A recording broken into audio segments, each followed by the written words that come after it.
Hi అండి. మీ ఇంట్లో water line కోసం టైల్స్ కోసారా? వంకరంకరగా కోసారని బాధపడుతున్నారా? ఇప్పుడు ఈ వంకరంకరగా కోసిన టైల్స్ని మనం ముందుగా కట్ చేసుకొని వీటిని కోసుకొని ముక్కలేసుకోవాలి. పైప్ లోడ్ కోసేటప్పుడు కొంచెం అటు ఇటుగా అంటే అంత పర్ఫెక్ట్గా పోయారు కాబట్టి కొంచెం బెండ్తో పోతారు కాబట్టి మనం వీటిని ముందు స్టడీగా మనం కోసుకొని వీటిలో ముక్కలేసుకోవాలి. ఇప్పుడు ఇది మూలమట్టం పోయడం ఎలాగో చూద్దాం రండి.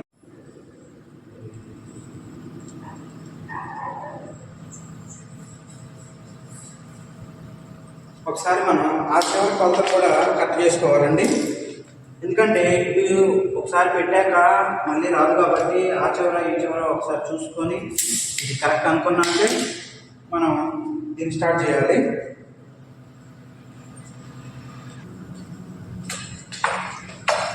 చూశారు కదండి, ఇలా మూలమట్టానికి అంటే ఈ లైన్కి మనం కరెక్ట్గా టైల్ పేర్చుకోవాలి.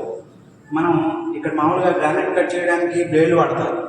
మనం ఇక్కడ టైల్ కట్ చేయడానికి అలాంటి బ్లేడ్లు వాడే అవకాశం ఉండదు. కాబట్టి మనం ఇలా టైల్స్ పేర్చుకొని దీన్ని ఒక దారానికి అంటే ఒక నాటుకి పెట్టుకున్నట్టయితే మనం ఈ సైడ్ మిషన్ రన్నింగ్ చేసినప్పుడు మన బ్లేడ్ అనేది చాలా కరెక్ట్గా దిగుతుంది. ఇప్పుడు మనం దీన్ని కోయడం చూద్దాం రండి.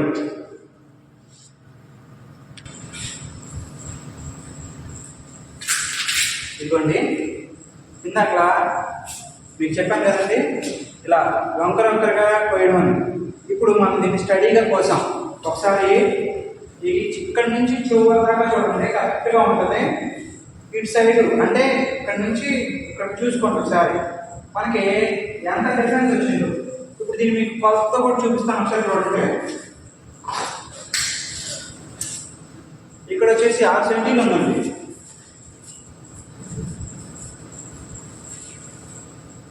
ఇక్కడ 2 సెంటీలే ఉంది అంటే 2 సెంటీలు అంటే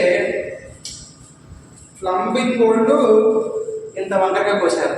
మనం ఇప్పుడు ఈ వంకరనే మనం స్టడీ చేసాం. ఇప్పుడు ఇక్కడ నుంచి మనం ఇదే స్టడీ ఇది కూడా తీసుకుందాం. అప్పుడు మనకి ఇక్కడ వేసే ముక్క చాలా పర్ఫెక్ట్గా పడింది.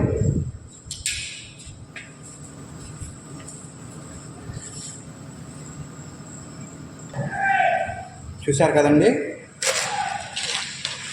ఇంతకుముందు ఈ గాడి కోసం కరెక్ట్గా, ఇప్పుడు ఈ గాడి కోసం. పైప్ లోడ్ కోసింది ఇక్కడికండి, ఇప్పుడు మనం కోసింది ఇక్కడికి. దీన్ని ఇలా ఇవ్వండి, ఇలా ఒక లైన్ వేసుకొని దీని ప్రకారంగా మనం కోసుకున్నట్టయితే మనకి ఈ లైన్ అనేది చాలా కరెక్ట్గా వచ్చింది. ఇప్పుడు దీంట్లో మనం కోసే వెళ్ళ చాలా పర్ఫెక్ట్గా కోసుకొని వేసుకోవచ్చు. దీని తర్వాత మనం దీని ఫ్లోరింగ్ వేయటం ఒకసారి చూద్దాం.